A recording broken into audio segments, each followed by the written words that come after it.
Right, what is up, everybody? Mr. Porkchop back here with another video. Today's video is going to be Python again, and I'm going to go over numbers in Python. I'm going to go over constants. I'm going to go over um, comments, and then I'm going to basically share something that I learned in this book, which is kind of cool, called the Zen of Python. So, yeah, lots of fun stuff going to happen in this video.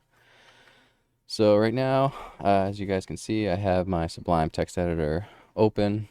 If this is the first video you guys found and you don't have any text editors, you're not really sure how to write Python, just Google Sublime Text Editor, go to that first one, download that, and then if you don't have Python on your computer, obviously just go to the Python website and download the latest version of Python. Once you have those installed, then you'll be able to follow along with this. So yeah, we're going to open up Sublime Text Editor here. I'm just going to create a new file, and then we're going to go ahead and save this file in my Python project folder, and I'm just going to call this one numbers, and just give a lowercase, numbers py dot py, so it knows that it's Python. So now I have my file here, and we can start doing some stuff. Alright, so in Python you can do a lot of different things with numbers. You can do all the different mathematical operations that you would normally see.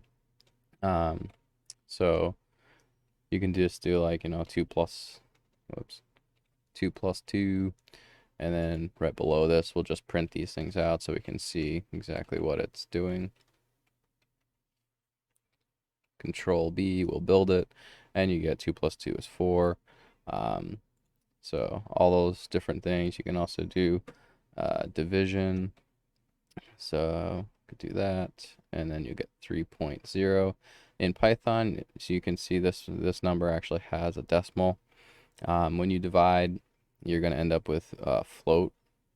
A float is what they would call any number that has a decimal place. And in Python, everything, again, because in Python it's so simple, you're not really explicitly saying the data type. It basically does all those conversions in the background, which is really nice. In a lot of other languages, such as C++ and even in Java, you need to explicitly say or state, whether or not this variable is going to be a float or a double or whatever. Python, you don't need to do that. It pretty much just figures it all out for you. It does say in here to beware that you can sometimes get arbitrary values of decimal places in your answer when you're using floats. So you just got to be aware of that. But for the most part, it's not really going to matter. So you can see that you can do multiplication, you can do division, you can do addition, you can do subtraction, and it'll give you either positive or negative numbers. Also, like, it's going to basically use the same order of operations that you would normally have in mathematics, such as, going left to right and doing multiplication before addition and stuff like that. You can use parentheses to kind of override that and, make sure it does whatever you want inside the parentheses first. Another thing that's kind of nice that it shows here in the book is if you're dealing with very large numbers, you can't use commas like you would see normal numbers written out with commas in between, but you can use underscores. So if you want to use, a large value, then you can use the underscore there to basically make it more readable for your user. Obviously, when you print it out, it's not going to have those underscores there. They are clearly just for the person reading your code, or even for you reviewing your code, to make it clear to you that that is exactly what that number is. And there also is something kind of cool here that you can do if you want. You can basically, how I just set x equal to 1,000,000 or x equal to whatever. You can set multiple variables in one line if you want by just using commas. So, um, you could do something like that, and that will set basically x equal to 0, y equal to 1, and z equal to 2. And then we can print this. It'll show 0 for x, and then show 1 for y, and then we get 2 for z. So I mean, this is something that is doing the same exact thing as if we just went down and did each one individually. The only thing is it's a little cleaner.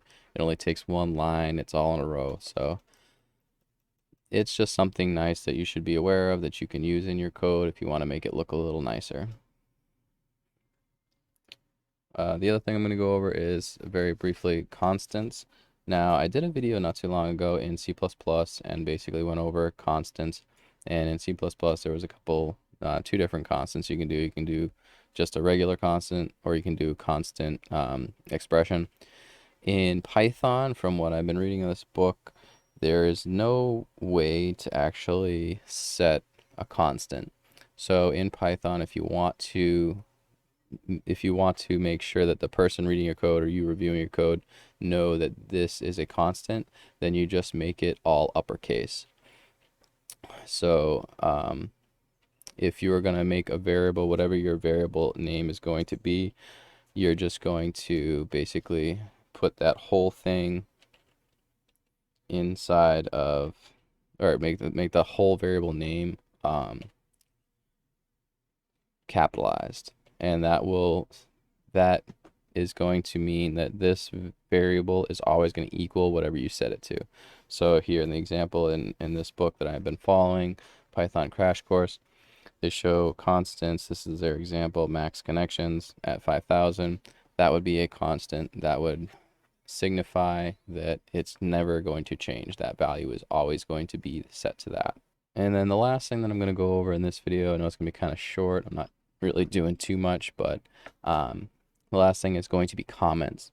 So as we start hopefully doing more actual project-based things later on, it's going to be important to comment each section, or at least make comments throughout, so that we know what everything is doing. And in Python, the way to make a comment is just to do the hashtag, and then everything after that hashtag is going to be a comment, meaning your interpreter isn't going to recognize that as any type of commands. It's just going to ignore it. It is there solely just for the person reviewing the code, for their own knowledge. All right, so after comments, the last thing that I wanted to show with you guys is something that was really cool that this book kind of showed me. If you type into your terminal here, I gotta take caps off. Import this. Just type import this into your file and then build it, and it's gonna give you this thing here, which is the Zen of Python by Tim Peters. And basically all these are just like little principles to try to follow when creating Python projects. So I'll just read through them real quick. Beautiful is better than ugly, just meaning, again, try to keep everything neat, organized, and looking good. Explicit is better than implicit, so just try to make sure that you have exact meanings for everything. Simple is better than complex. Whenever possible, you want to use the simplest answer to your problem. But there are some cases where you won't be able to use a simple answer. So complex, in that case, complex is better than complicated. So if it has to be complex, at least don't make it complicated.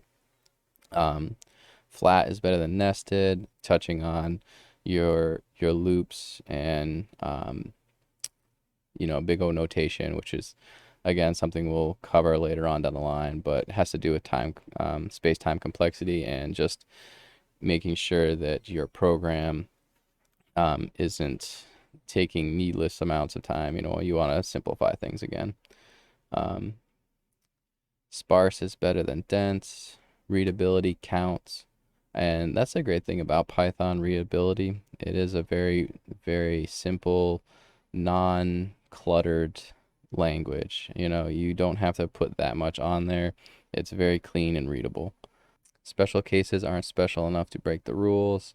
Errors should never pass silently unless explicitly silenced. In the face of ambiguity, uh, refuse the temptation to guess. There should be one, and preferably only one, obvious way to do it, although that way may not be obvious at first unless you're Dutch. I don't understand that. I guess it's probably some kind of joke about the Dutch, but I don't know, didn't make sense to me. Now is better than never, although never is often better than right now. If the implementation is hard to explain, it's a bad idea. If the implementation is easy to explain, it may be a good idea. And namespaces are honking great ideas. Let's do more of those. So again, this is just something, little things.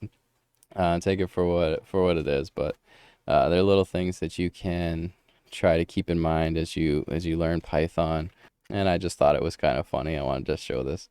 This book's actually great. It definitely shows a lot of cool little things that that I didn't know.